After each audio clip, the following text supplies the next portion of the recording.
ومن زحزح عن أعوذ بالله من الشيطان الرجيم بسم الله الرحمن الرحيم فمن زحزح عن النار وأدخل الجنة فقد فاز وما الحياة الدنيا إلا متاع الغرور صدق اللہ العظیم۔ دوستو، ہماری گفتگو کئی اعتباروں سے دنیا سے رخصت ہونے کے مراحل کے بارے میں چل رہی ہے۔ مختلف مرحلے ہیں، بندہ دنیا سے رخصت ہوتا ہے، کیسے رخصت ہوتا ہے یہ آپ کو بتایا ہے۔ پھر اس کے جنازہ کس طرح ہوتا ہے، پھر اس کے مختلف جنازے کے مراحل اور دعا وغیرہ کے مراحل، اس پر گفتگو ہوئی ہے۔ تو تدفین تک بیان کیا تھا کہ میت کو دفن کر دیا جاتا ہے، اس پر مٹی ڈال دی جاتی ہے اور اس کو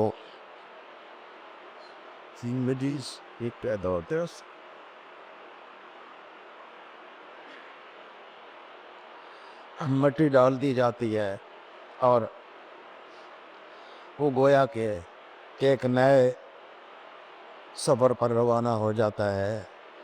ہم سے اس کا رابطہ بالکل منقطع ہو جاتا ہے۔ روح کے حوالے سے تو روح کا رابطہ پہلے ہی منقطع ہوا ہوتا ہے۔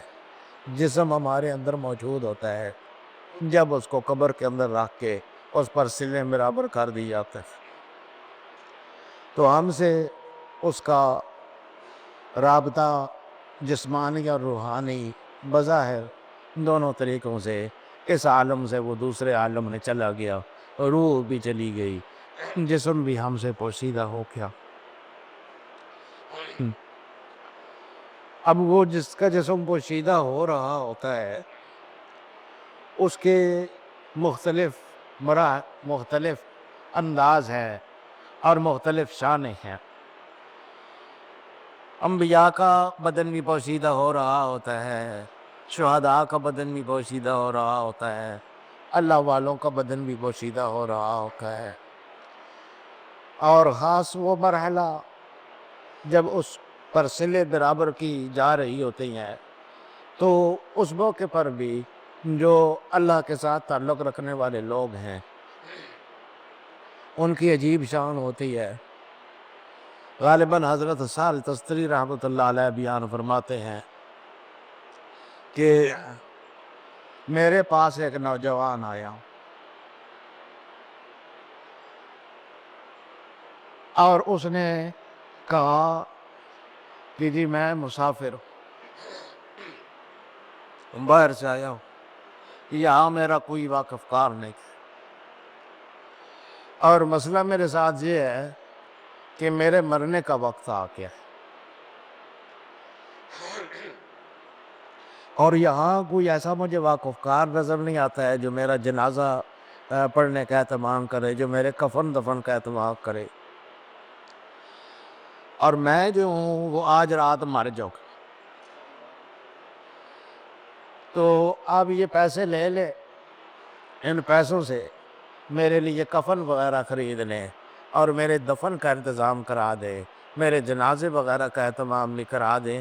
میں فلاں محلے میں ٹھہرا ہوا ہوں اور فلاں اس مکان میں میں ٹھہرا ہوا ہوں، تو اس مکان میں میں قیام پذیر ہوں، آج رات میں مر جاؤں گا، آپ صبح وہاں آئیں تو میں مرا ہوا ہوں گا، میرے جنازے اور تکفین کا انتظام کرتے۔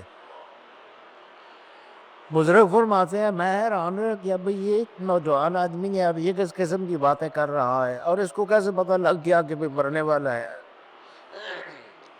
میں نے سوچا کہ ویسے کوئی واق وغیرہ ہو گیا ہوگا، بہرحال میں نے اس کا دل رکھنے کے لیے پیسے دے لیے، ہم کہ بھئی اگر نہ ہوا، فوت نہ ہوا تو پیسے پھر دے دوں گا جا کر، ویسے اس کا دل رکھنے کے لیے رکھ لیتا ہوں پیسے رکھ لیے میں نے، اور صبح جیسے اس نے مجھے بتایا تھا میں چلا گیا اس مکان پر جس مکان میں وہ رہتا تھا، یہ مکان کا اس نے پتہ بتایا تھا۔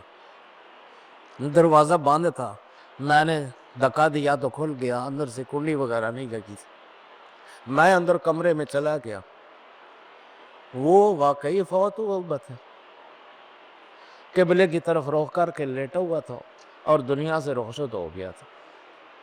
میں حیران ہوا۔ بہرحال میں نے اس کے غسل کا اور اس کی تجہیز تکفین کا پورا انتظام کیا اور لوگوں کو جمع کیا، جنازے کے لیے اعلان وغیرہ کرائے اور اس کا جنازہ پڑھایا، سارے مراحل سے گزارا اس پہ۔ میں حیران بڑا تھا، کو بڑا اللہ والا تھا، کو پوشیدہ اللہ والا تھا کہ جس کو پورے طریقے سے یہ بھی پتا تھا کہ فلاں وقت جو ہے میں دنیا سے رخصت ہو جاؤں گا، اور اس کے لیے اس نے پہلے سے اہتمام کر رکھا تھا۔ بہرحال میں نے انتظام کیا، قبر وغیرہ کا بھی انتظام کیا، دفن کا انتظام کیا۔ دفن میں میں خود شامل رہا، حتیٰ کہ آخر میں جو اس کی صلہ برابر کی جا رہی تھی اس وقت بھی میں ہی وہ صلہ لگا رہا تھا۔ میں صلہ لگاتے لگاتے جب آخری صلہ پر پہنچا تو اس نے آنکھیں کھول کے مجھے دیکھا اور کہا کہ جی جو کچھ میں نے آپ کو کہا تھا آپ نے وہ پورا کر دیا، آپ کا شکریہ کہ آپ نے جو کچھ میں نے کہا تھا اس کے مطابق کر دیا۔ اور میں آپ کو بتاؤں لَأَنْصُرَنَّكَ بِجَاهِي عِنْدَ اللَّهِ غَدًا يَوْمَ الْقِيَامَةِ، میں آپ کو بتاؤں کہ کل قیامت کے دن جب مشکل وقت ہوگا نا، اس وقت مجھے اللہ پاک جو عزت عطا فرمائے گا، مجھے جو اکرام عطا فرمائے گا، اس اکرام اور اس عزت کی وجہ سے میں اس دن آپ کی مدد کروں گا اور آپ کو بلندیوں پر پہنچا رہے۔ نعرہ تکبیر، نعرہ رسالت، شان اولیاء کرام۔ تو اس طرح کا بھی رخصت ہونا ہوتا ہے، اس طرح کا بھی لحد میں رکھا جانا ہوتا ہے۔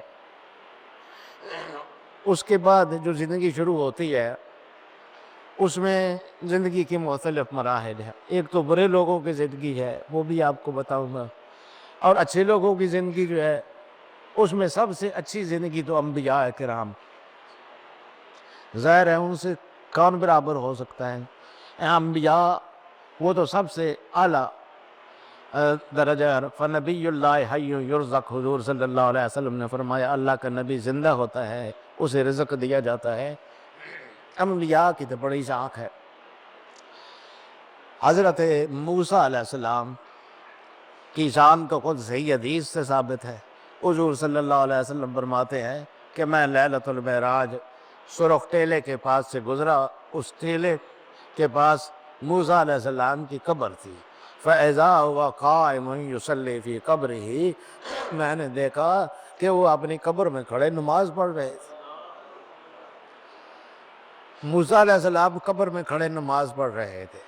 پھر حضور صلی اللہ علیہ وسلم بیت المقدس میں گئے، وہاں آپ کے اعزاز میں ایک اجلاس منعقد ہوا اور سارے انبیاء کرام شامل ہوئے۔ اس میں جو بڑے انبیاء کرام تھے انہوں نے مختصر خطاب بھی کیا۔ وہاں خطاب کرنے کے لیے بھی موسیٰ علیہ السلام موجود تھے۔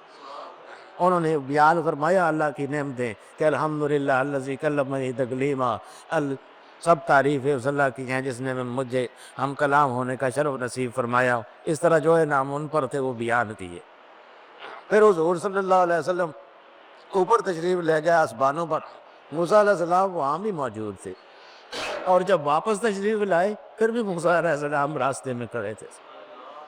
تو مطلب یہ ہے کہ موسیٰ علیہ السلام کے لیے قبر میں ہونا، بیت المقدس میں ہونا، آسمانوں پر ہونا، جاتے ہوئے ہونا، آتے ہوئے ہونا، یہ ساری باتیں ان کے لیے ایک جیسی ہیں، کوئی مسئلہ نہیں ہے، کوئی ان کے در فاصلہ نہیں ہے، کوئی زمین ان کے لیے رکاوٹ نہیں ہے، کوئی حجاب نہیں ہے ان کے لیے۔ تو یہ تو حدیث صحیح سے ثابت ہے۔ اور میں یہ بھی کہا کرتا ہوں کہ جو دنیا سے لوگ رخصت ہو جائیں وہ زندوں کے کام آ سکتے ہیں۔ یہ تو اسی حدیث سے ثابت ہے بات کہ ہمارے کام تو بڑے آئے۔ موسیٰ علیہ السلام ہماری 50 نمازیں 5 کروا دی حضور صلی اللہ علیہ وسلم تاکہ سفارش کرتے کرتے، ورنہ ہم لگے ہوتے 50 نمازوں میں۔ تو یہ تو ہمیں ان کا احسان ماننا چاہیے کہ انہوں نے حضور صلی اللہ علیہ وسلم کی بارگاہ میں عرض کی کہ یا رسول اللہ کم کرائیے کم کرائیے، وہ کم کراتے کراتے باج رہ گئی۔ تو اس طرح سے بظاہر تو وفات شدہ اگر کسی ذمے کو فائدہ نہیں پہنچا سکتا ہے تو پھر موسیٰ علیہ السلام نے پوری امت مصطفیہ کو کیسے فائدہ پہنچا دیا؟ اس لیے مرنے والے لوگ اگر چاہے دعا کر کے یا تصرف کر کے فائدہ پہنچا سکتے ہیں۔ بہرحال انبیاء کی شان تو بہت بڑی ہے، اور پھر سرور انبیاء صلی اللہ علیہ وسلم کی شان، وہ تو اس کی تو کوئی عظمت کی کوئی انتہا نہیں ہے۔ ایک روایت ہے، حضور صلی اللہ علیہ وسلم فرماتے ہیں کہ من صلی علیہ عند قبری سمعتہ ومن صلی علیہ نایا ابلغتہ، جو آدمی قبر پر آ کے میرے سلام پڑھے گا وہ میں اس کو خود سنتا ہوں، اور جو دور سے کرے ابلغتہ، دور سے جو سلام بھیجے وہ مجھے پہنچا دیا جاتا ہے۔ یہ بھی روایت ہے کہ حضور صلی اللہ علیہ وسلم نے فرمایا کہ اللہ پاک میری قبر پر ایک ایسا فرشتہ مقرر فرمائے گا، آتاہ اسماء الخلائق، سارے مخلوقات کی سماعت اللہ پاک نے اس کو عطا کر رکھی۔ تو جب بھی مجھ پر کوئی درود پڑھتا ہے تو وہ پوری تفصیل کے ساتھ، یہ آپ کا فلاں تھی، فلاں جگہ رہنے والا، فلاں کا بیٹا، فلاں خاندان کا بندہ، یہ آپ کو سلام پہنچا رہا ہے۔ تو سلام سارے کے سارے مجھ کو پہنچائے جاتے ہیں پوری تفصیل کے ساتھ۔ اب حضور صلی اللہ علیہ وسلم کی سماعت کی کیا بات کرے کہ وہ جو فرشتہ ان کا خادم ہے، جو ان کو سلام پہنچا رہا ہے، اس کی سماعت کا اندازہ لگائے۔ قبر پر ہے، وہاں کھڑے ہوئے اسماء الخلائق، ساری کائنات کی اللہ پاک نے سماعت اس کو عطا کر رکھی۔ سلام کوئی اردو میں بھیجتا ہے، کوئی انگریزی میں بھیجتا ہے، کوئی عربی میں بھیجتا ہے، کوئی فارسی میں بھیجتا ہے، اپنی اپنی زبانوں، کوئی مصطفیٰ جان رحمت پہ لاکھوں سلام کہتا ہے، کوئی صلی علی النبی کہتا ہے، کوئی کس طرح، کوئی کس طرح کہتا ہے۔ ہر زبان میں پڑھا جاتا ہے سلام، ہر زبان میں درود بھیجا جاتا ہے۔ لاکھوں کروڑوں آدمی ہر وقت حضور صلی اللہ علیہ وسلم پر صلوات پڑھ رہے ہوتے ہیں، ہر وقت ان پر سلام پڑھ رہے ہوتے ہیں۔ وہ لاکھوں کروڑوں کا صلوات اور سلام وہ فرشتہ سن رہا ہے۔ پھر مزے کی بات یہ ہے کہ وہ حضور صلی اللہ علیہ وسلم کی بارگاہ میں پیش بھی کر رہا ہے، تو اس کی سماعت دیکھیے، خادم کی سماعت دیکھیے، اور مخدوم کی شان بھی کہ آخر وہ ان میں یہ اللہ پاک نے اتنی ان کو طاقت دی ہے کہ لاکھوں کروڑوں اربوں آدمی بیک وقت سلام کر رہے ہوں، اور کوئی خادم ان کا وہ ساری تفصیل پہنچا رہا ہو، وہ اسی لمحے میں پوری تفصیلات کے ساتھ اس کو جان بھی رہے ہوتی۔ دور و نزدیک سے سننے والے وہ کان لال ترابت بلا کو سلام۔ تو اس روایت میں بعض لوگ یہ کہتے ہیں کہ یہاں حضور صلی اللہ علیہ وسلم اگر خود سنتے دور سے تو پھر فرشتے کی کیا ضرورت تھی؟ فرشتہ تو اسی لیے ہے نا کہ دور کی بات جو ہے وہ فرشتہ سن سکتا ہے، تو حضور صلی اللہ علیہ وسلم قریب سے کوئی کرے تو تب سنتے ہیں۔ میں کہتا ہوں قریب سے ایک آدمی کو قبر میں دفن کر دے، وہ قریب سے کیسے سنے گا؟ مٹی اس پر پڑی ہوئی ہے، سلی اس پر رکھی ہوئی ہے، منوں ٹنوں کے حساب سے اس پر مٹی پڑی ہوئی ہے، وہ کیسے سنتا ہے؟ اگر سنتا ہے وہ مادی طاقت سے نہیں سن سکتا ہے، وہ اگر سنتا ہے تو روحانی طاقت سے سنتا ہے۔ تو روحانی طاقت سے جو ہے وہ 2 گز پر سن لے گا تو 2 میل پر بھی سن لے گا، 2 لاکھ میل پر بھی سن لے گا۔ اب اور اس میں یہ عجیب قسم کی بات ہے کہ وہ جو اوپر کھڑا ہے وہ ظاہر ہے اس کے درمیان اور حضور صلی اللہ علیہ وسلم کے جسم اقدس کے درمیان ٹنوں مٹی حائل ہے، تو وہاں اوپر کھڑا ہوا آدمی حضور فرماتے ہیں کہ وہ پڑھتا ہے تو میں سنتا ہوں، تو وہ درمیان میں کوئی سوراخ تو نہیں ہے کہ آواز اس میں کھوج جاتی ہے، بالکل بند ہے، اس کے باوجود حضور صلی اللہ علیہ وسلم سن لیتے ہیں۔ تو جس طاقت کے ساتھ وہاں سن لیتے ہیں 2-4 گز کھڑے ہوئے آدمی پر، حالانکہ بالکل راستہ بند ہے، وہاں کھڑے سن لیتے ہیں، تو دور سے سننے میں کیا رکاوٹ ہوگی؟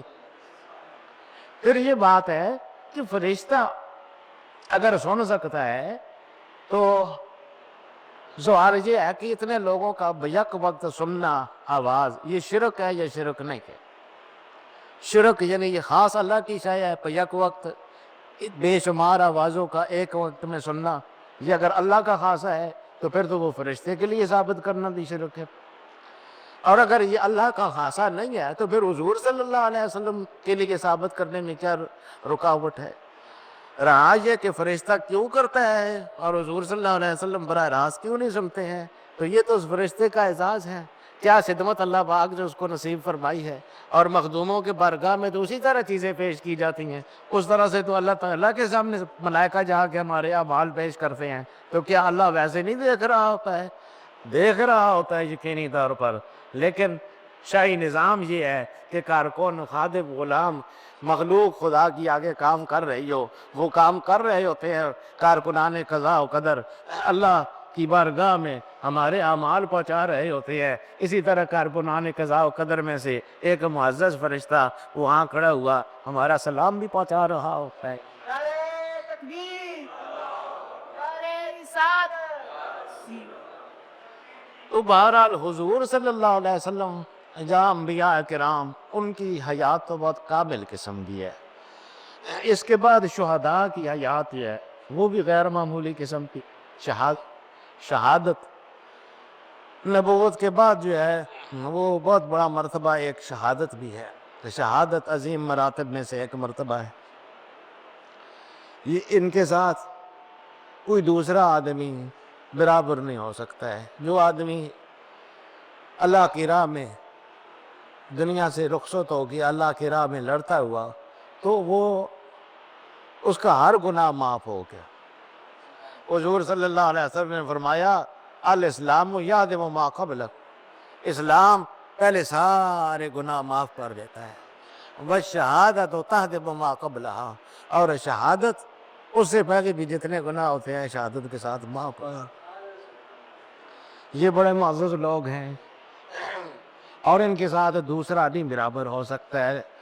لا یستوی القاعدون من المؤمنین غیر اولی الضرر والمجاہدون فی سبیل اللہ باموالہم وانفسہم، یہ کبھی برابر نہیں ہو سکتے ہیں، اپنے گھروں میں بیٹھنے والے اور اپنے نفسوں اور مالوں کے ساتھ اللہ کی راہ میں جہاد کرنے والے۔ فضل اللہ المجاہدین باموالہم وانفسہم علی القاعدین درجہ، مجاہدین بھی اموالہم وانفسہم جو ہیں اپنے مالوں اور نفسوں کے ساتھ جہاد کرنے والے، ان کو اللہ نے بڑا درجہ دیا ہے، تو انہی مجاہدین میں ایک زیادہ درجہ ان کو ملتا ہے جو جہاد کرتے ہوئے شہید ہو جاتا ہے اللہ کی راہ سے، تو وہ تو بہت اونچی درجے کی شہادت وہ بھی ہے کہ ان کے بارے میں اللہ پاک نے فرمایا وَلَا تَقُولُوا لِمَنْ يُقْتَلُ فِي سَبِيلِ اللَّهِ أَمْوَاتٌ بَلْ أَحْيَاءٌ وَلَٰكِنْ لَا تَشْعُرُونَ،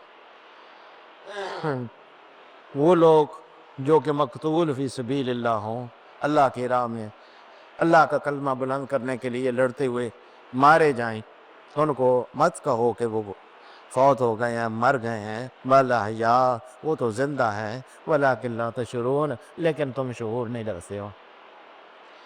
شہادتیں حضور صلی اللہ علیہ وسلم نے اعزازی طور پر کچھ اور بھی بتائی ہیں، مثلاً حادثے میں جو آدمی مر جائے، دیوار کے نیچے آ کے مر جائے، کسی اور وجہ سے مر جائے، ان کو بھی حضور صلی اللہ علیہ وسلم نے شہید کہا ہے، لیکن یہ اعزازی قسم کے شہید ہے، یعنی عزت سی مل جاتی ہے، لیکن وہ حقیقی شہادت جو ہے وہ انہی لوگوں کو اعزاز ملتے ہیں جن کے لیے اللہ پاک خاص لفظ استعمال کرتا ہے قتلوا فی سبیل اللہ، قتل کیے جائیں اللہ کے راستے میں، یہ گھر میں مر گیا، کسی دیوار کے نیچے آ کے مر گیا، کسی حادثے میں مر گیا، وہ چلو حضور صلی اللہ علیہ وسلم نے اس کو شہادت میں شمار کر دیا، اور شہادت اتنا بڑا درجہ ہے کہ اس کا کوئی لاکھواں ایسا بھی کسی کو مل جائے تو نجات کے لیے کافی ہے، وہ اعزازی سا شہید ہو جاتا ہے، لیکن اصل شہید وہ ہے کہ قتلوا فی سبیل اللہ، جو اللہ کی راہ میں مارا جائے،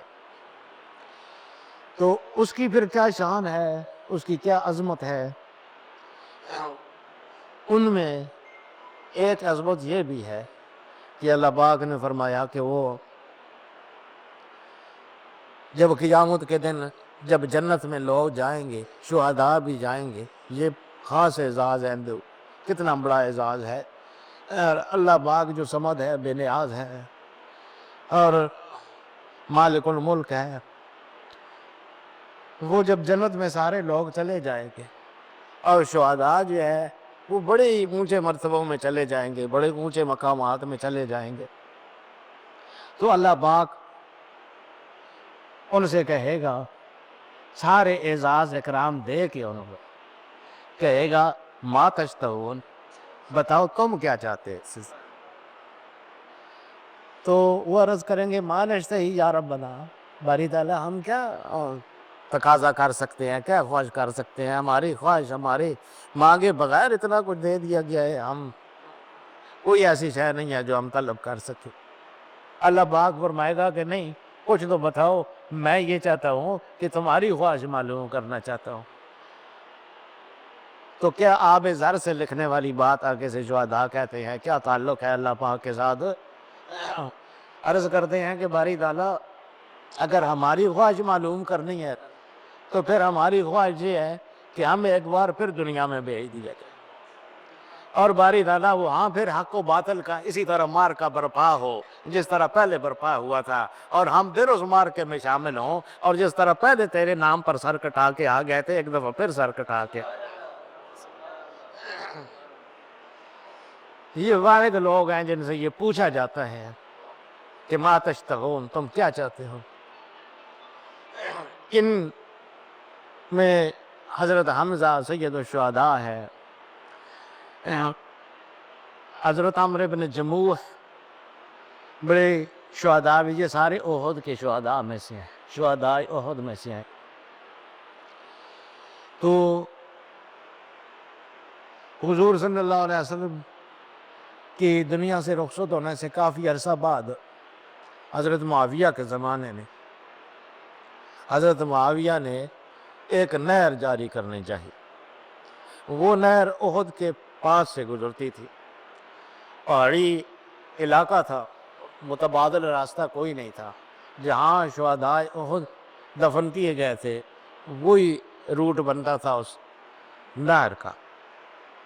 تو یہ تو ایک قاعدہ ہے کہ منفعت عامہ کے لیے باقی چیزیں جو ہیں وہ صرف نظر کر دی جاتی ہیں. مثلاً کسی جگہ ڈیم بنانا ہے تو ڈیم بنانے میں بہت سے مزارات بیچ میں آ جائیں گے، قبریں آ جائیں گی، مسجدیں آ جائیں گی، آئیں، کیونکہ ایک بڑا فائدہ ہے، اس شریعت اس میں رکاوٹ نہیں ڈالتی ہے. بڑا فائدہ انسانوں زندوں کے لیے بڑا فائدہ اگر ہو رہا ہو تو یہ جزوی فوائد جو ہیں ان سے سر پہ نظر کیا جا سکتا ہے. تو معاویہ رضی اللہ تعالیٰ عنہ نے ان لوگوں کو جو ورثاء تھے شہداء احد کے ان کو کہا کہ آپ جو ہے اپنے شہداء کو تھوڑا دوسری طرف منتقل کر دے، یہاں سے نہر گزاری جا رہی. چنانچہ حضرت حمزہ رضی اللہ تعالیٰ عنہ کے مزار کی بھی کھدائی ہوئی، اور حضرت عمرو بن جموح اور حضرت جابر بن عبداللہ دو صحابہ کرام تھے، ان کی وہ کھدائی ہوئی، یہ خاص اس روٹ پر آ رہے تھے. تو حضرت حمزہ رضی اللہ تعالیٰ عنہ وہ تو سید الشہداء بھی ہیں اور اسد اللہ و اسد رسولی، کھدائی کے وقت جو ہے ان کے پائے مبارک پر ذرا سی کسی یا بیلچہ سا لگ گیا، تو وہاں سے اس طرح خون رسنے لگ گیا جس طرح زندوں کا خون رستا ہے، پٹ وٹ اس کو وہاں کر دیا گیا اپنی جگہ پر. حضرت جابر بن عبداللہ اور حضرت عمرو بن جموح ان کی بھی قبریں، ان کے بھی اجسام جو ہے ان کو ادھر ادھر کیا گیا. حضرت جابر بن عبداللہ جب شہید ہوئے تھے تو ان کو زخم لگا تھا یہاں پر، تو وہ جب دفن کیے گئے تو وہاں ان کا ہاتھ رکھا ہوا تھا زخم والی جگہ پر.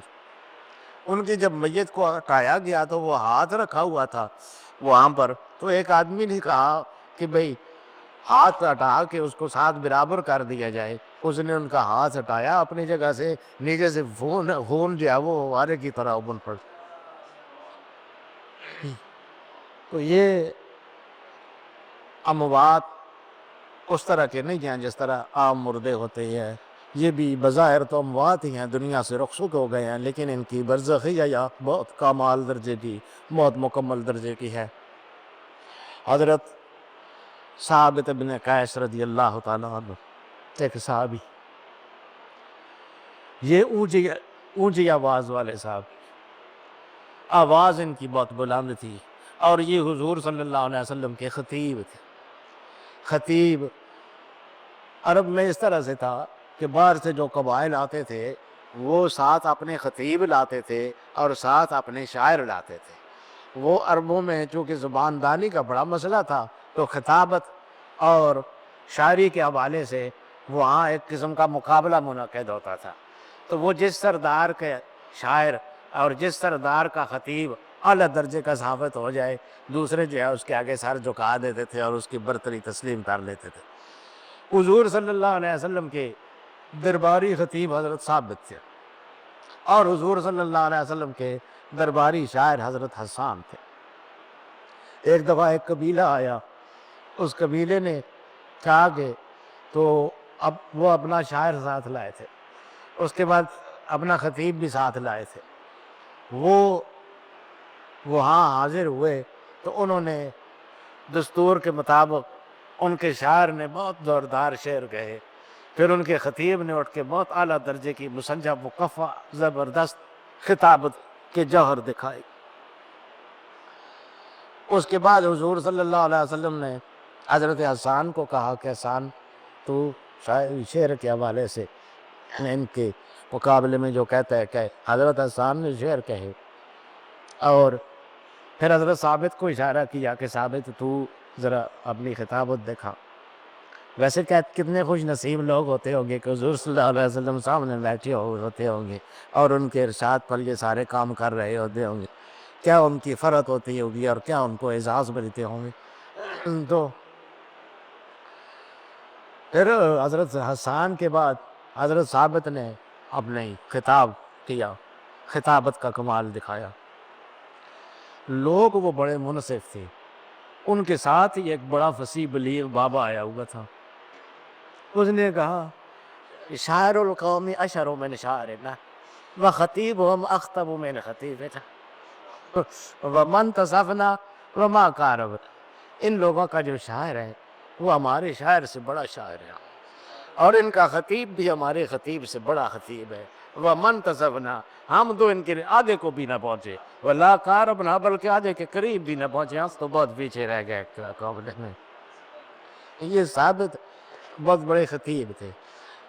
تو اس زمانے میں خطابت کے لیے آواز کا اونچا ہونا، آواز اگر اونچی نہ ہو تو وہ آواز دور پہنچتی نہیں تھی، اس وقت لاؤڈ اسپیکر وغیرہ تو تھے نہیں، تو اونچی آواز کا ہونا ضروری تھا۔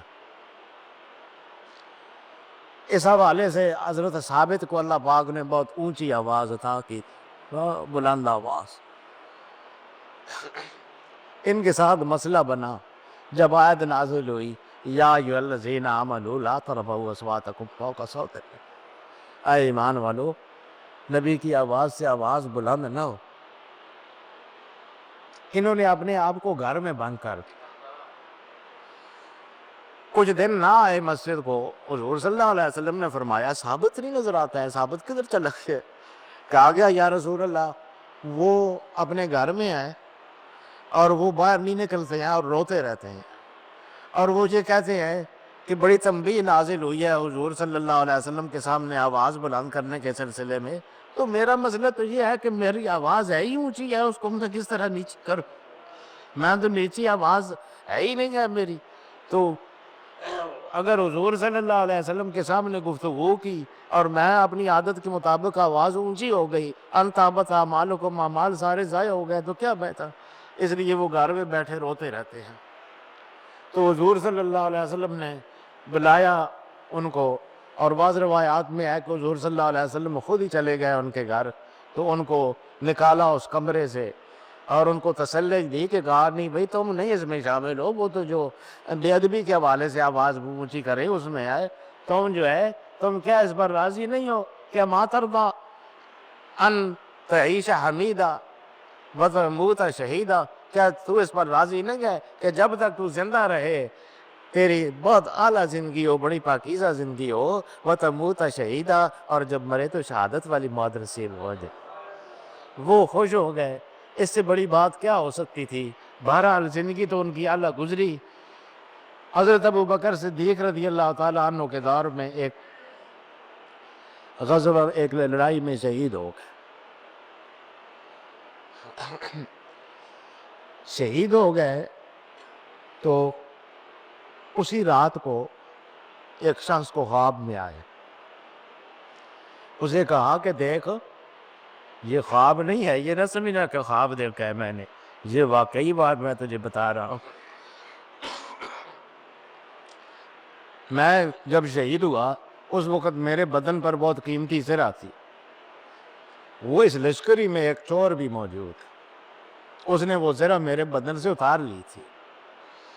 تو اس کا خیمہ جو ہے وہ بڑے دور کنارے، اور اس خیمے کے باہر اس کا گھوڑا بندھا ہوا ہے بڑی لمبی رسی کے ساتھ، اور اس خیمے کے اندر اس نے وہ زرہ پہلے جا کے وہ زرہ ایک ہانڈی میں ڈالی ہے، اور پھر ہانڈی کو الٹا کر کے چھپا دی. وہاں زرہ موجود ہے. تو خالد بن ولید جو امیر لشکر ہیں ان کو جا کے بتا، اور پھر یہ کہ یہ خواب مت سمجھنا، میں حقیقتاً تجھے بتا رہا ہوں کہ میری زرہ وہاں پر موجود ہے، اور حضرت خالد کو بتا کہ اس کو حاصل کر لیا جائے. یہ شخص جو بیدار ہوا تو بالکل واضح خواب اس کو سامنے، گویا کہ ایسے ہی اس کو محسوس ہو رہا تھا جیسے زندہ ثابت نے جو بات کہی ہو. وہ دوڑا دوڑا گیا حضرت خالد ابن ولید کے پاس. کہا جی حضرت ثابت نے دو باتیں کہی ہیں، ایک تو یہی بات انہوں نے مجھے بتائی ہے، اور ایک اور بات بھی انہوں نے مجھے کہی ہے کہ میرے غلام ہیں، ان میں سے فلاں فلاں غلام کو میں آزاد کر چکا ہوں، لیکن میرے وارثوں کو پتہ نہیں ہے. تو تم اس طرح کرنا کہ جا کے امیر المومنین سیدنا ابو بکر صدیق کو یہ بتانا کہ ثابت کے فلاں فلاں غلام جو ہے اس نے بتایا ہے کہ میں آزاد کر چکا ہوں، اور میں وصیت کرتا ہوں، ثابت کرتے ہیں میں وصیت کرتا ہوں کہ ان غلاموں کو آزاد کر دیا. خالد بن ولید بڑے حیران ہوئے کہ یہ دو وصیتیں انہوں نے گویا مرنے کے بعد کی ہیں. بہرحال کہتے ہیں پہلی وصیت کا تو ابھی جائزہ لے لیتے ہیں. اٹھ کے گئے، وہ خیمہ ایک دور موجود تھا، وہاں ان کے بتائے ہوئے نشانی کے مطابق گھوڑا بھی لمبی رسی کے ساتھ بندھا ہوا چل رہا تھا. حضرت خالد بن ولید اندر گئے، ادھر ادھر دیکھا، سامان کو ہٹایا، نیچے سے ہانڈی نکل آئی. ہانڈی کو الٹا سے ذرا نکل. یہ بات تو بڑی سچی ہو گئی. چنانچہ جب لشکر واپس گیا تو وہاں جا کے یہ مسئلہ پیش ہوا صدیق اکبر کے سامنے اور اکابر صحابہ کے سامنے کہ ثابت نے وصیت کی ہے، وصیت مرنے کے بعد نافذ نہیں ہوتی ہے. کتنا بڑا ولی ہو، کتنا بڑا بزرگ ہو، مرنے کے بعد 100 وصیتیں کرتا رہے، شرعی طور پر نافذ نہیں ہوتی ہے. وہ جو اس چھوڑ کے گیا مرتے وقت، اس پہ شریعت کے مطابق جو قانون ہے اس کے مطابق تقسیم ہوگی. وصیت میں کوئی نیک بندہ آگے کہے کہ میری فلاں شے فلانے کو دے دو، فلاں شے مسجد کو دے دو، شرعی حیثیت کوئی اعتبار نہیں ہے اس کا. تو مرنے کے بعد وصیت کوئی حیثیت نہیں رکھتی ہے. اس لیے وہ باقاعدہ اجلاس ہوا اور اس پر غور کیا گیا کہ اس کی وصیت کو نافذ کیا جائے یا نہ نافذ کیا جائے. آخر یہ فیصلہ ہوا کہ یہ عام وصیتوں کی طرح نہیں ہے. اس نے تو ثابت کر دیا ہے، کیونکہ اس نے پہلی جو بات کہی تھی زرہ والی وہ درست ثابت ہوئی ہے، اس لیے معلوم ہوا کہ یہ دوسری بات بھی درست ہے، اور اس کی وصیت خاص ثابت کی وصیت جو ہے یہ بہرحال مرنے کے بعد بھی نافذ کی جاتی ہے. وہ غلام آزاد ہیں جن کو وہ کہہ سکتے. تو اس طرح کی حیات ہندگی رہی ہے، بہت ہی ہے. تو بہرحال نیک اور صالح اعمال والوں کی بھی حیات ہوتی ہے، وہ بھی آپ کو بتائیں گے. اللہ پاک ہمیں نیک اور صالح اعمال کرنے کی توفیق عطا فرمائے اور اچھی طرح زندگی سے گزرنا نصیب فرمائے.